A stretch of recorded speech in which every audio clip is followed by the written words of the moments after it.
Yeah. So we got ourselves a pretty good leak on this rear main seal here.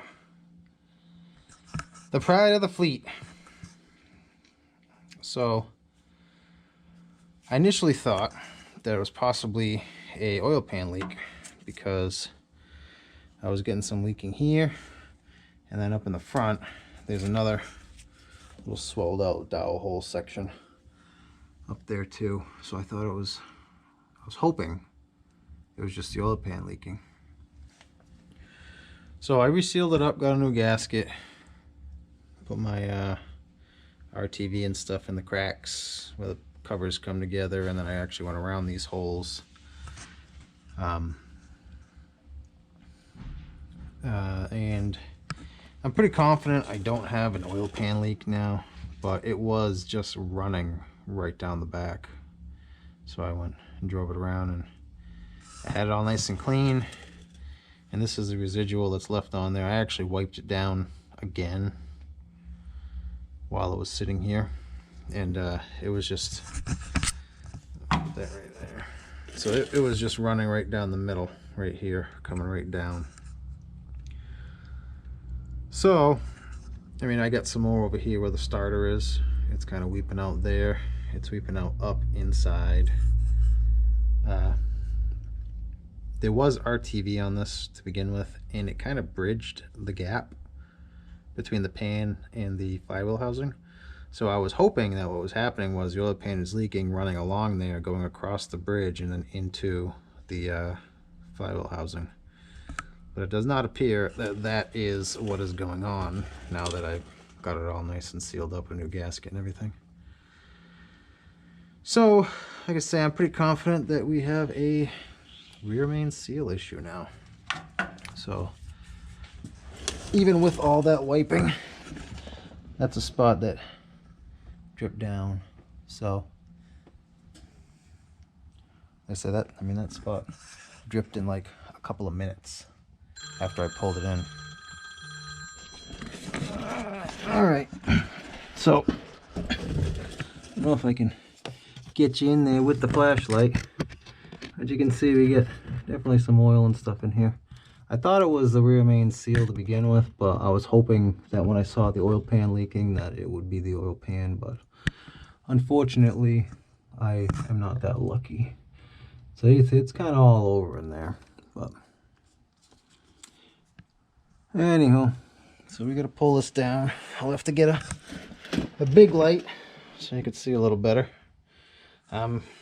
This is an all-wheel drive. I don't have the front drive shaft in. It is actually on the floor by the toolbox. I didn't want to put it back in because I had a feeling that this was going to be a problem. So I'm kind of waiting on that, obviously. But in all, this one's a lot taller because it's an all-wheel drive. So instead of, it's probably like a good 6 inches taller.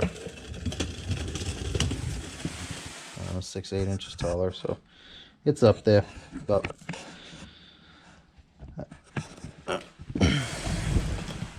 so we'll have to take this little short drive shaft out. We can leave the transfer case in place. We'll have to take this support for the front carrier bearing here out, and obviously take the shifter out, unbolt the transmission, the rear spring hanger thing, and undo some of the lines, and I imagine it'll come right out. I'm hoping the transmission jack reaches it, because like I say, it is up there. And then pull this piece of flex line out, and we'll have the exhaust out of the way. See, this is it's a 95, so it's kind of an older machine. We'll get our linkage out right there. So we got the linkage out, bolts out, shifter out, and mount back here out, bolts around the transmission out. And should just come out like any other transmission. So, let's begin. That's one thing that kind of stinks about this truck is the cab is not an air ride cab. It is mounted right on the frame, on this back cross member here. And there is very little room underneath there, so I can't really reach under it to get to any of the things I might need to get to. I actually can't even see around the frame to anything on top, so I gotta go to the doghouse here. So I cut a couple bolts off because they was not coming out. There was all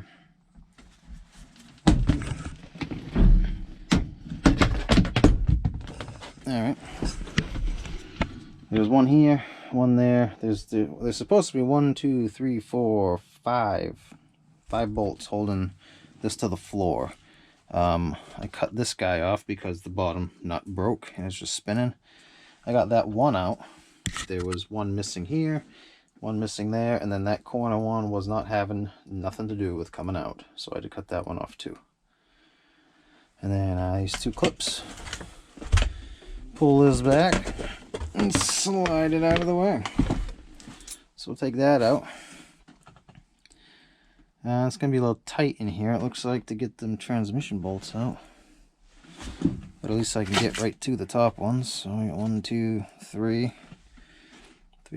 4. So if I can get 4 of them, then I'm basically halfway around.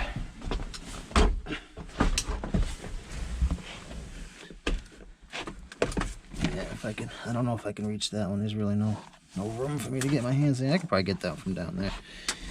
But as long as I get like a couple of these, then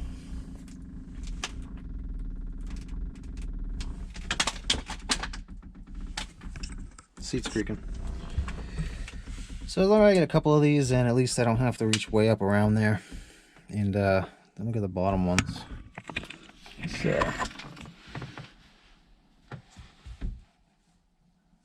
oh, looks like our turbo line might be leaking a little bit too right there. I saw a small amount of oil. I thought it was just the gasket where the cooler bolted to the side of the block, but it looks like we might have a little bit right there. I'll have to run it later and see. Other than that, I mean, for 95, this engine don't seem to be too bad. What do we got here? That's 73,000 miles and 8,000 hours. Look, sets right up.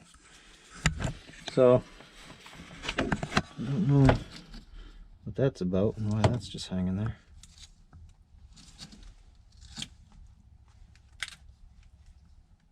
Anyway, so I gotta figure out how to get this cover, the shifter out. If it's just a boot only, or I was hoping to. Oh, that was easy. All I gotta do is touch it and it falls off. Oh, look at that.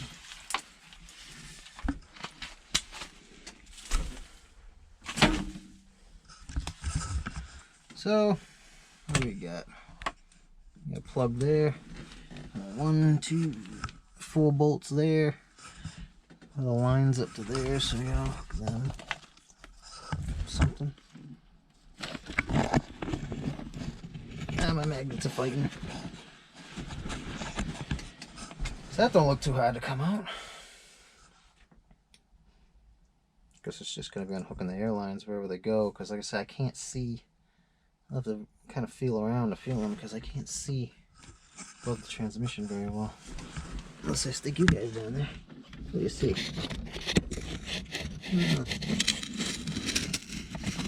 There's a couple lines. Look like little pushing ones. Right over here. And goes. I don't know, I dropped my flashlight.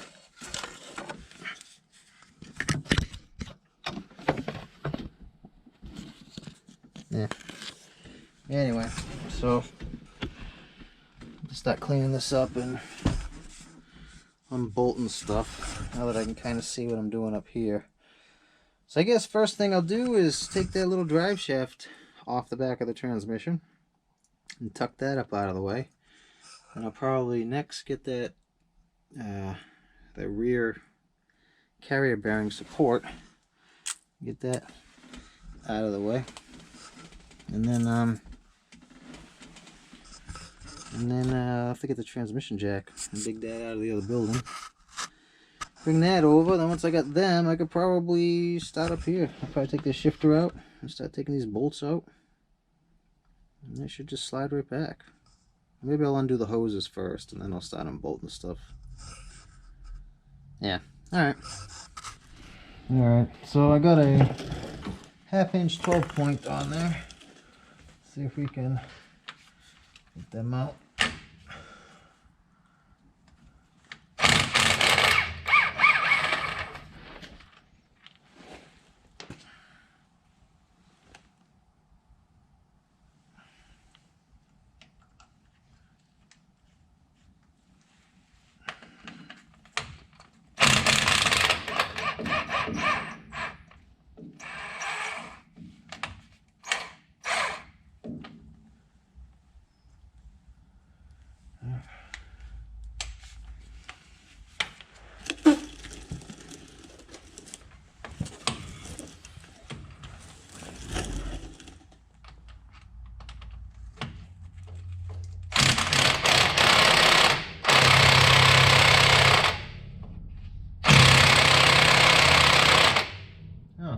Okay.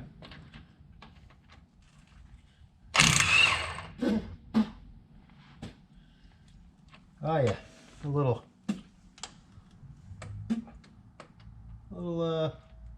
minerals in your diet.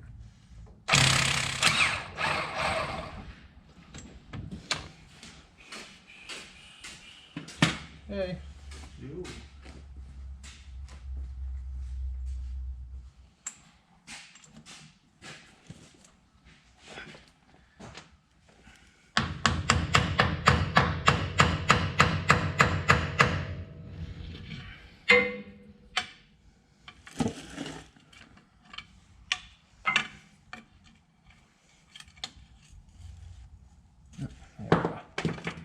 Yeah.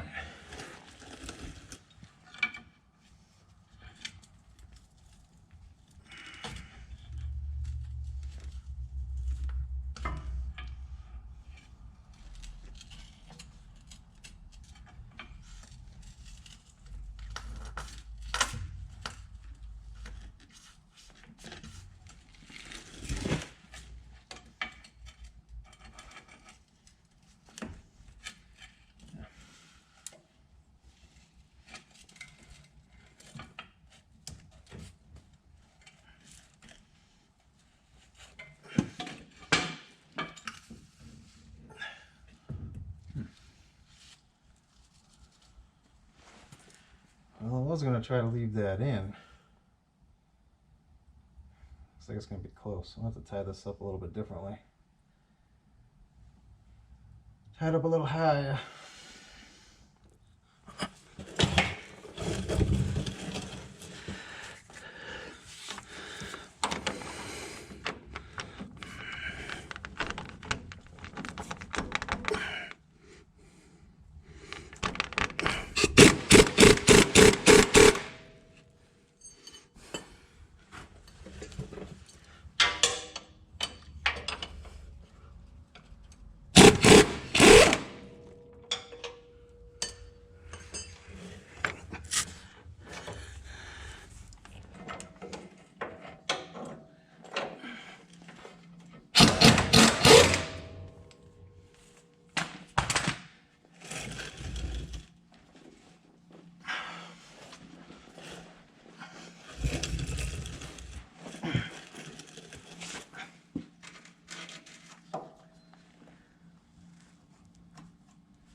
Alright, so we got 4 little airlines. 3 of them are right there in front, and then 1 of them runs down the back. We got four bolts on the shifter. I think they're probably 9/16. So I take those 4 bolts out, pull those airlines off, and then just pull the shifter right out.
So,